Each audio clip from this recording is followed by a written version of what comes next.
আমার সামনে আসার জন্য আমি ক্ষমা চাইছি পিতা।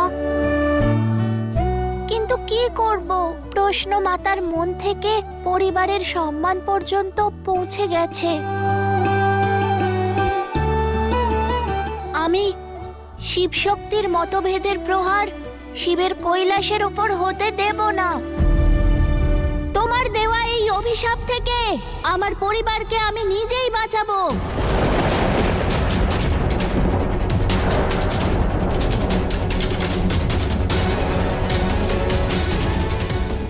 দয়া করে আমার এই অনুরোধ রাখো, আমার বন্ধনে আবদ্ধ না হয়ে নিজের মন থেকে মাতার কাছে চলো, অন্যথায় বাধ্য হব আমি, বাধ্য হব আমি, বাধ্য হব আমি।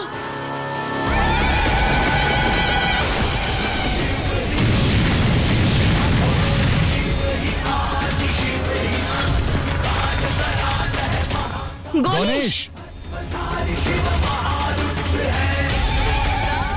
সাবধান গণেশ, সাবধান গণেশ, সাবধান গণেশ।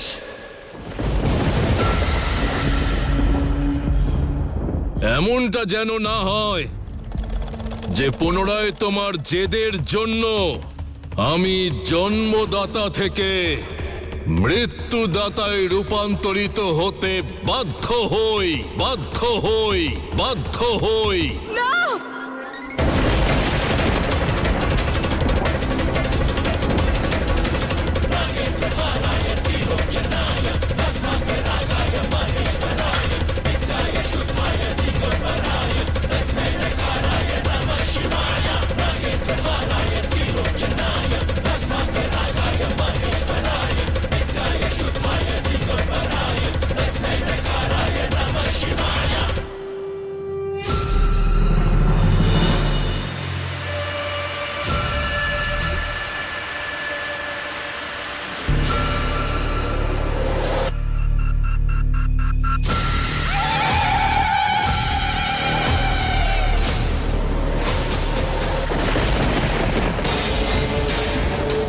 ओम नमः पार्वते नमः।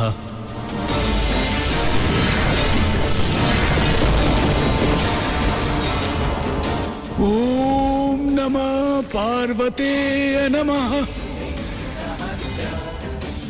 ओम नमः पार्वते नमः।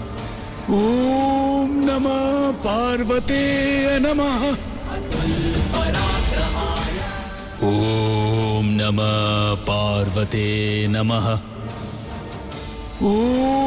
नमः पार्वते नमः। ओम नमः पार्वते नमः।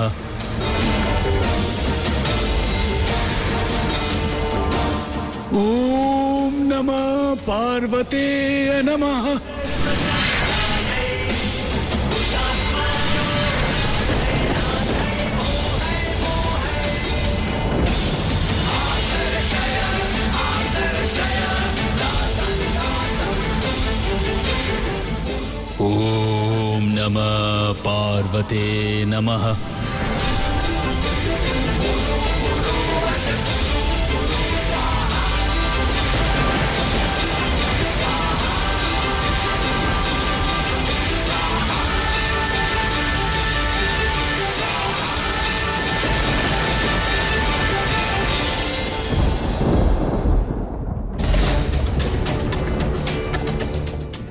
দাঁড়াও বলছি পিতা, তুমি তো আমাদেরকে শিখিয়েছো যে পরিস্থিতি থেকে মুখ ফিরিয়ে নিতে নেই, তার চোখে চোখ রেখে সম্মুখীন হওয়া উচিত। এই সময় তোমার এমন উদাসীন হওয়া সেই সংসারের জন্য ঘাতক হবে যা তোমার থেকেই জন্মেছে।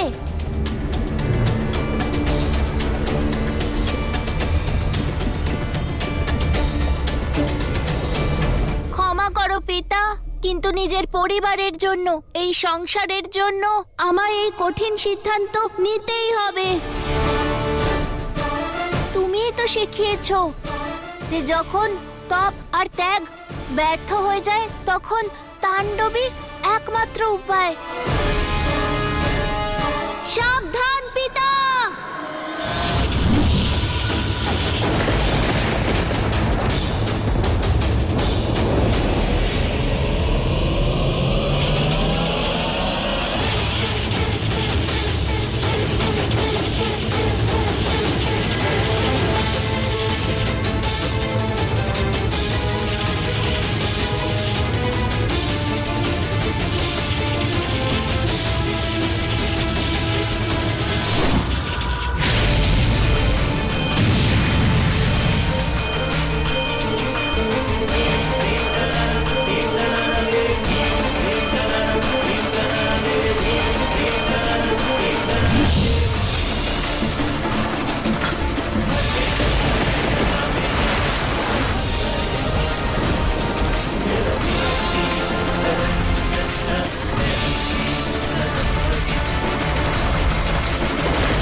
নারায়ণ, এই ঘটনা তো মহা অমঙ্গলের রূপ নিচ্ছে।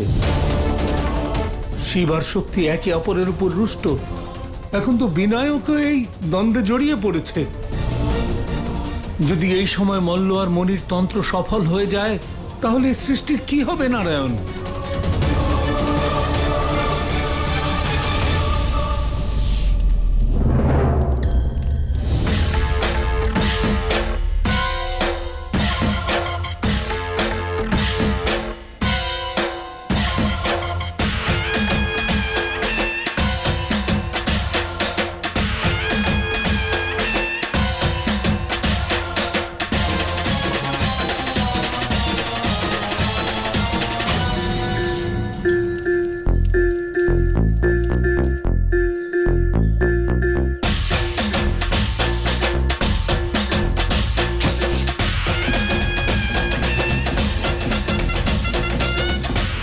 ओम नमः पार्वते नमः।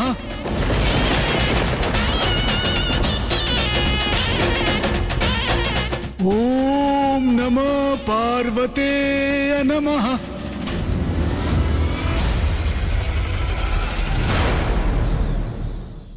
মুক্ত করো আমায় গণেশ।